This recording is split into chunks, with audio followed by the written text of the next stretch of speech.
Assalamualaikum warahmatullahi wabarakatuh. Perkenalkan, saya Yulisa Salsafadila dari Prodi Teknik Lingkungan Angkatan 2020. Jadi di sini saya akan mau menjelaskan tentang LDKB. Tugas video ini dibuat untuk memenuhi tugas mata kuliah pengelolaan limbah B3 yaitu bahan berbahaya dan beracun. Ya, jadi apa sih LDKB itu? Jadi LDKB itu adalah kepanjangan dari Lembar Data Keselamatan Bahan atau MSDS, yaitu Material Safety Data Sheet. LDKB atau Lembar Data Keselamatan Bahan ini adalah petunjuk berisi informasi bahan kimia, jenis bahaya yang ditimbulkan, sifatnya, cara penanganan, dan tindakan khusus untuk dalam menangani produk yang mengandung bahan B3. Terdapat 3 fungsi dari LDKB itu sendiri. Yang pertama, yaitu sebagai bentuk dari program kesehatan dan keselamatan kerja atau K3 pada lingkungan kerja yang menggunakan bahan-bahan kimia. Yang kedua, memberikan informasi kepada pengguna bahan kimia mengenai jenis dan karakteristik bahan, potensi bahaya, cara penanggulangan, tindakan darurat, serta informasi lain. Dan yang ketiga adalah pengguna dapat menggunakan bahan-bahan dengan bijak. Ya, jadi pada dasarnya fungsi dari LDKB ini sendiri agar pengguna yang ingin menggunakan produknya itu dapat menggunakan produk dengan hati-hati dan dengan bijak karena produk tersebut mengandung bahan-bahan berbahaya seperti itu.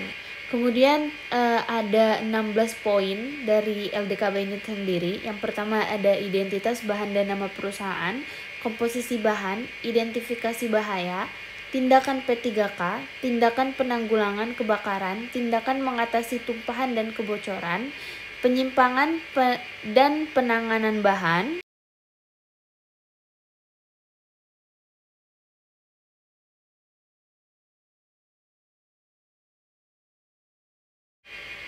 lalu ada pengendalian pemajanan dan alat pelindung diri, sifat fisika dan kimia, stabilitas dan reaktivitas bahan, informasi toksikologi, informasi ekologi, pembuangan limbah, pengangkutan bahan, informasi peraturan perundangan yang berlaku, dan informasi lainnya. Jadi pada dasarnya di dalam LDKB ini terdapat 16 poin yang mengatur tentang informasi dari bahan-bahan B3 tersebut. Ya, kemudian ini ada contoh LDKB yang ingin saya jelaskan di sini, yaitu adalah LDKB dari Yokocat Kayu dan Besi yang dikeluarkan oleh perusahaan Avian Brands. Jadi LDKB ini mengandung informasi tentang bahan-bahan berbahaya apa saja yang mengandung di dalam produk mereka, yaitu Yokocat Kayu dan Besi.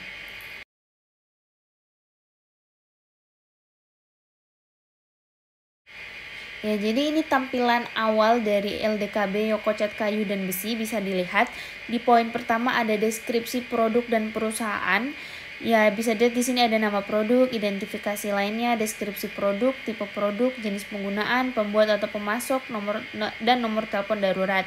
Bisa dilihat di sini ada nama produk Yokocat Kayu dan Besi, deskripsi produk berupa cat, tipe produk berupa cairan, dan ada juga jenis penggunaan serta pembuat atau pemasok cat tersebut. Kemudian ini ada poin kedua, yaitu identifikasi bahaya. Bisa dilihat di sini klasifikasi bahaya produk, yaitu ada 2, yaitu cairan mudah terbakar yang masuk dalam kategori 3 dan iritasi pada kulit yang masuk pada kategori 2. Kemudian ada efek pada organ tubuh setelah terpapar sekali yang masuk pada kategori 3, dan ada berbahaya bagi kehidupan akuatik kronis atau jangka panjang yang masuk pada kategori 2. Ya, di sini bisa dilihat ada 2 simbol bahaya. Simbol bahaya yang pertama yaitu artinya adalah mudah terbakar, artinya produk tersebut mengandung bahan-bahan yang mudah terbakar. Kemudian simbol kedua yaitu adalah bahan yang berbahaya bagi kesehatan. Bisa dilihat di sini pernyataan bahayanya juga sudah ada, yaitu cairan dan uapnya mudah terbakar, menyebabkan iritasi kulit ringan, uapnya dapat menyebabkan pusing, beracun untuk kehidupan akuatik dengan efek jangka panjang. Kemudian ada yang poin ketiga, yaitu komposisi atau informasi dan zat-zat yang digunakan. Pada poin ketiga ini LDKB ini ingin menjelaskan bahwa ada komposisi atau informasi dari zat-zat yang digunakan ini yang kemungkinan bahaya bagi kesehatan ataupun terhadap lingkungan sesuai dengan pengertian yang tercantum dalam Dangerous Substance Directive atau petunjuk mengenai zat berbahaya. Di sini juga tercantum tabelnya. Kemudian ada poin keempat, yaitu tindakan pertolongan pertama. Jadi di sini tuh udah dikasih tahu di LDKB ini ada informasi mengenai tindakan pertolongan pertama jika tidak sengaja bahan-bahan berbahaya ini tidak sengaja menyentuh kulit kita atau terhirup, terkena kulit, terkena mata ataupun tertelan. Di sini juga bisa dilihat ada gejala jika terpapar lebih dari bahan-bahan B3 yang terkandung dalam produk cat tersebut. Pada poin kelima ada tindakan terhadap kebakaran. Jadi karena bahannya ini mudah terbakar sehingga di LDKB juga dikasih tahu tindakan apa yang harus dilakukan jika terjadi kebakaran. Ada dikasih tahu untuk media pemadam yang sesuai, media pemadam yang tidak sesuai, bahaya spesifik dari bahan, hasil uraian produk jika terbakar, dan alat pelindung khusus yang bisa digunakan. Jadi informasi-informasi ini diharapkan pada saat kebakaran, pengguna dapat melakukan tindakan sesuai dengan yang dianjurkan di LDKB tersebut. Kemudian pada poin ke-6 ada tindakan penanganan tumpahan atau kebocoran yang tidak disengaja. Jadi pada poin ini pengguna diharapkan dapat melakukan penanganan secara cepat ketika terjadi tumpahan atau kebocoran yang tidak disengaja. Di sini bisa dilihat juga untuk bukan petugas tanggap darurat tumpahan atau kebocoran. Ada juga tumpahan dalam jumlah kecil dan tumpahan dalam jumlah besar. Artinya pengguna diharapkan dapat melakukan penanganan secara cepat ketika ada tumpahan atau kebocoran yang tidak disengaja agar tidak terjadi hal-hal yang tidak diinginkan karena bahan-bahan berbahaya tersebut. Seperti itu. Kemudian ada poin ke-7 yaitu penanganan dan penyimpanan. Jadi karena produk tersebut mengandung bahan-bahan berbahaya yang mudah terbakar dan berbahaya bagi kesehatan, jadi diperlukan untuk penanganan dan penyimpanan secara khusus. Di sini bisa dilihat ada langkah-langkah untuk penanganan produk secara aman, secara tindakan perlindungan dan kondisi penyimpanan. Oleh karena itu, pengguna diharapkan dapat menggunakan dan menyimpan dengan bijak bahan-bahan tersebut. Lalu yang ke-8 ada pengendalian pemaparan dan alat pelindung diri. Kembali lagi karena produk tersebut mengandung bahan-bahan berbahaya seperti bahan yang mudah terbakar dan bahan yang berbahaya bagi kesehatan, jadi ada diberitahukan untuk pengendalian pemaparan dan alat pelindung diri yang memang dikhususkan untuk bahan-bahan tersebut. Ya, bisa dilihat di sini ada nama bahan, acuan standar, dan batas pemaparan. Dan juga ada kendali teknis, dan juga ada alat pelindung diri, khusus untuk perlindungan kulit dan muka, khusus untuk pernapasan, khusus untuk perlindungan terhadap tangan dan mata dan muka. Di sini juga ada acuan standar dari Peraturan Menteri Tenaga Kerja dan Transmigrasi Indonesia dengan batas pemaparan 0,2 mg per meter kubik, yaitu 8 jam. Kemudian ada poin ke-9 yaitu sifat fisik dan kimia, dan juga poin ke-10 yaitu stabilitas dan reaktivitas. Di sini bisa dilihat sifat fisik dan kimia dari bahan-bahan dari produk tersebut, dari bahan berbahaya tersebut, dan juga bisa dilihat dari stabilitas dan reaktivitasnya dari bahan kimia yang terkandung dalam produk tersebut. Di sini ada kemungkinan terjadi reaksi yang berbahaya, kondisi yang harus dihindari, dan lain-lain sebagainya. Kemudian yang ke-11 ada informasi toksiologi. Nah, di sini tuh diberitahukan bahwa toksisitas akut dari bahan yang terkandung. Di sini bisa terlihat jelas dari tabel-tabelnya.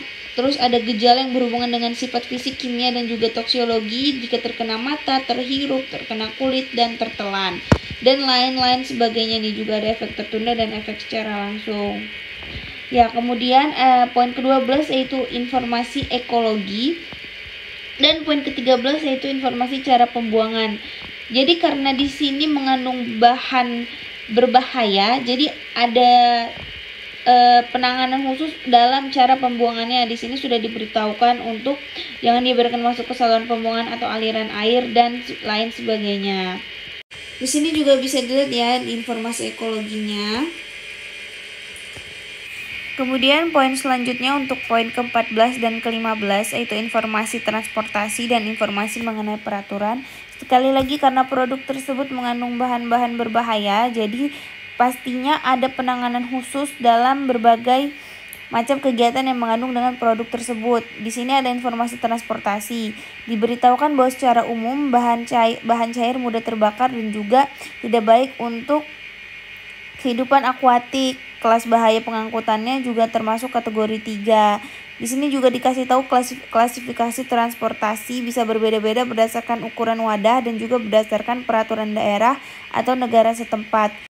Kemudian di informasi mengenai peraturan di sini regulasi tentang lingkungannya memang ternyata belum diketahui atau belum ada aturan nasional ataupun peraturan lokal yang berlaku untuk produk ini. Maksudnya produk cat tersebut termasuk bahan-bahan dalam produk tersebut. Ya, namun produk ini mengandung bahan-bahan yang flammable, iritan, dan berbahaya untuk kehidupan akuatik. Di sini juga terlihat frase resiko dan frase keselamatan dari bahan-bahan flammable, iritan, dan berbahaya untuk kehidupan akuatik tersebut. Ya, kemudian yang untuk poin terakhir atau poin ke-16 yaitu informasi lain. Jadi di informasi lain ini mengandung tentang penjelasan mengenai simbol bahaya serta simbol R yang disebutkan sebagai kode bahaya di bagian-bagian sebelumnya. Ini seperti T, N, C, R23, R34 dan seterusnya. Kemudian juga di sini diberitahukan juga versi keberapa serta tanggal berlaku dan tanggal terbitan sebelumnya, yaitu sejarah atau riwayat LDKB tentang cat kayu dan besi tersebut.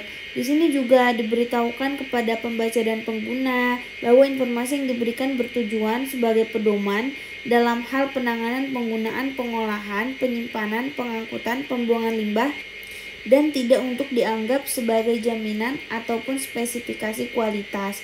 Jangan menggunakan produk untuk tujuan selain yang tertera di bagian 1.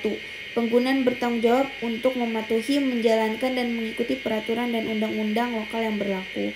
Jadi dari pernyataan tersebut, kita juga tahu bahwa LDKB ini dibuat atau diterbitkan agar pengguna dari produk yang LDKB-nya diterbitkan ini dapat menggunakan produk tersebut dengan bijak, dengan sebaik-baiknya, dan mengikuti peraturan dan undang-undang lokal yang berlaku. Seperti itu. Sekian dari saya, Yulisa Salsafadila. Kurang lebihnya mohon maaf. Saya ucapkan terima kasih yang sudah menonton.